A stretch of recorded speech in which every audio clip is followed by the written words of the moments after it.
The idea behind this video began when I started watching Apple's presentations about their photogrammetry SDK and all the different AR and VR tools they've built throughout the years. The one thing I kept hearing over and over again was how optimized photogrammetry tasks are for Apple's SoCs. But will run fastest on all the newest Apple Silicon Macs, since we can utilize the Apple Neural Engine to speed up our computer vision algorithms. As you can imagine, I had to test out these claims, and I'm glad I did that. The results are mind-blowing. It's not just marketing. Let's talk about it.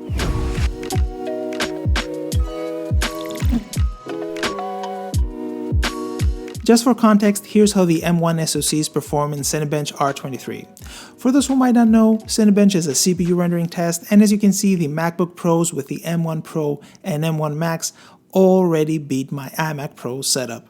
Granted, my machine is quite outdated for today's standards, but it's still impressive to see such an energy-efficient laptop beat a desktop CPU. It's not by a whole lot, just 6 to 7% faster, but still, it's a really good result. In 3D work though, rendering is only part of the equation. Photogrammetry, while niche, is an area that will get more exposure in the future, which explains why Apple spent time optimizing things. M1's photogrammetry abilities go beyond 6 or 7% gains.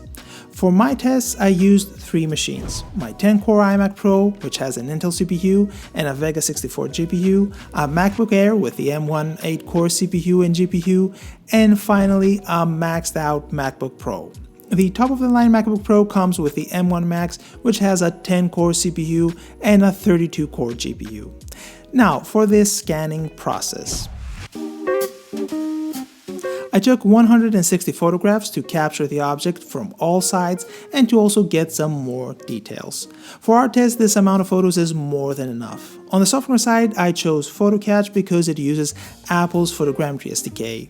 I used the RAW option in PhotoCatch because it gives out the best quality possible. Now, let's see the results. My iMac completed the test in 25 minutes and 19 seconds. I thought this was a good enough time, especially when comparing the results with other photogrammetry software available for the Mac, but the M1 Max results completely annihilated my iMac Pro. The MacBook Pro completed the test in 13 minutes and 18 seconds. That is almost twice as fast. Just as a reminder, the M1 Max in CPU rendering was just 6 to 7% faster than the iMac Pro. But in photogrammetry, it was almost twice as fast. That is just insane. But what is even more insane are the results I got from the poor little MacBook Air. It finished the test in 18 minutes and 28 seconds. That is almost 7 minutes faster than the iMac Pro. I certainly would not have expected that from the M1 processor. Keep in mind that the base model of the M1 is for the low-end line of Apple's computers. But despite that, even the low-end SoC managed to get great results. That is really impressive. So it looks like Apple's engineers were not kidding. They definitely optimized the heck out of photogrammetry tasks, which is another indication that Apple will go hard on the whole mixed reality thing. I have a whole video about that, so if you're interested, you can watch that, but that's a whole different topic. For now, let's concentrate on the results. The minimum requirements for Apple's photogrammetry is a GPU that can do ray tracing, but it looks like Apple relies more on the neural engine cores rather than the GPU cores. If Apple's solution relied solely on the GPU, we would have seen a bigger gap between the two M1 laptops. Currently, we're just seeing a 30% difference, but the M1 Max has 4 times as many cores as the M1. 32 cores for the M1 Max versus 8 cores for the M1. So, if Apple's photogrammetry tasks were mostly done on GPU, the results would have mirrored that. From other GPU tests, we can see that the M1 Max is consistently 3 to 4 times faster than the M1. In Geekbench, for example, the M1 Max GPU is 3.2 times faster than the M1, and in Affinity Photo, it's almost 3.8 times faster. So that's why I think the bulk of the photogrammetry tasks are done on the neural engine cores.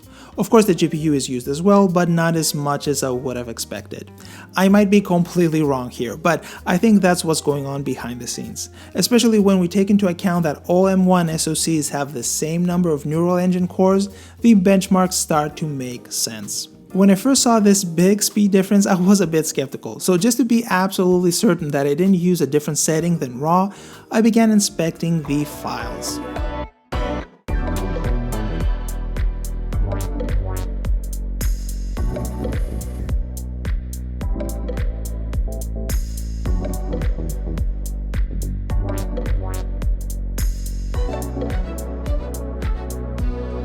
From a quick glance, the objects do look the same. If I put them side by side, we can't really tell which object comes from the Intel Mac and which one comes from the M1 Macs.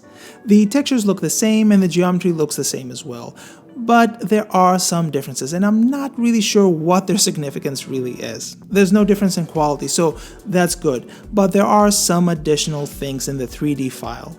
The M1 Max object has a slightly higher polygon count, but I don't think that's because of M1 Max being more accurate. It's just 1,000 more polygons, so it could just be the algorithm giving slightly different results every time we run it. The bigger differences have to do with the file's object hierarchy. The object coming from the M1 has some extra data, so let's compare the two. This is the object coming out of the Intel Mac. It has this baked mesh null, and then a materials null, and a geometry null with the actual object. Now let's take a look at the object coming out of the M1 Mac. Apart from the different naming of the parent null, we have two more objects there.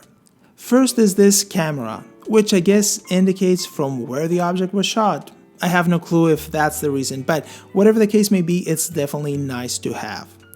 Then we have this null for the light. At first I thought that this was indicating the direction of the light source, but that's not it. It's just a null in the center of the world, so it has no real function. So I'm not really sure why it's in the scene. Are the M1 Macs detecting some extra stuff that the Intel Mac cannot? Probably not. It could just be that the M1 Mac just exports a more elaborate USDZ file. But at the same time, I find it weird that there are extra additions there just by mistake. There must be some reason Apple decided to have these two extra things there. Another thing I find interesting is this slight difference in rotation. The object coming from the M1 Mac is aligned perfectly straight to the camera.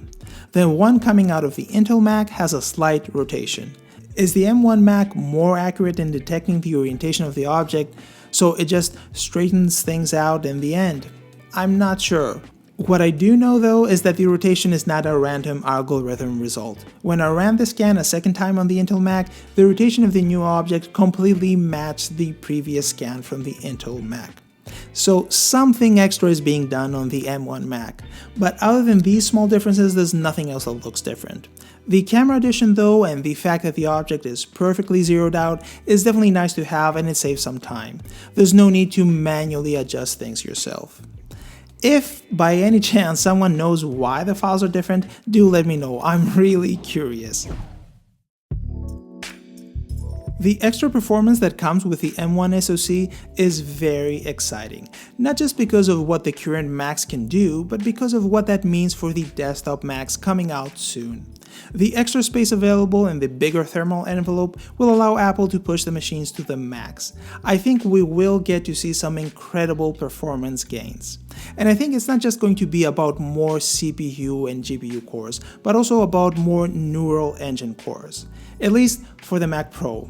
Unfortunately, so far the rumors are not that optimistic. What we're hearing is that the new iMac Pro will just have the same M1 Max as the MacBook Pro, no extra cores or anything of that sort, but I find that hard to believe. The iMac Pro should have some more power than the Laptop Pro line. Either way, whatever the case may be, what we can gather from all this is that Apple is certainly interested in more markets than one. And when they do set their sights on a specific market, the optimizations they come up with are quite stunning. Of course, one could make the argument that Apple just didn't optimize things for the Intel Mac, and that's why we're seeing this big difference in performance. But I don't think that's the case. If I compare other photogrammetry solutions currently available on the Mac, Apple's solution is the fastest. So as far as I can tell, they did optimize things for the Intel Mac. My guess is that the M1 Macs are just taking full advantage of every little feature Apple added to the SoC. And that's the cool thing with Apple being a vertically integrated company. Because they produce their own software and hardware, they create experiences that the competition cannot reproduce easily. The iPad, for example, is still the best tablet out there. The competitors cannot really beat the iPad's performance or the huge app ecosystem. All the creative apps, for example, come out on the iPad first, and in a lot of cases they're just iPad only. The same goes for the iPhone. In terms of pure performance, even an older generation iPhone can beat a lot of the competition. Of course, people do have different budgets or OS preference, but still the feature set Apple provides in software and hardware is tough to compete with. For example, face capturing or LiDAR functionality are all features not a lot of phones have. I think Apple has the potential to also pull ahead on the desktop front as well. The decision to switch to their own SoCs already showed some great benefits. Video editors, for example, report great performance with the M1 Max. The MacBook Pro is able to play multiple 4K and 8K streams, export videos in lightning speeds, play back some of the most demanding video formats, and it's doing all that while drawing half the power of an Intel processor. I think with the desktop versions of the M1 and the new M2 right around the corner, we will get to see even more optimizations on other sectors of Apple's market. And I think 3D is going to be one of them. If Apple keeps up with the optimizations, I won't be surprised if at some point more and more 3D content creators switch to Macs, similar to what we saw with video editors. Wishful thinking? Could be. We'll just have to wait and see. And that's about it for this video. Let me know what you thought of the results. I, for one, did not expect this huge difference in performance. Anyway, take care, and I'll see you on the next one.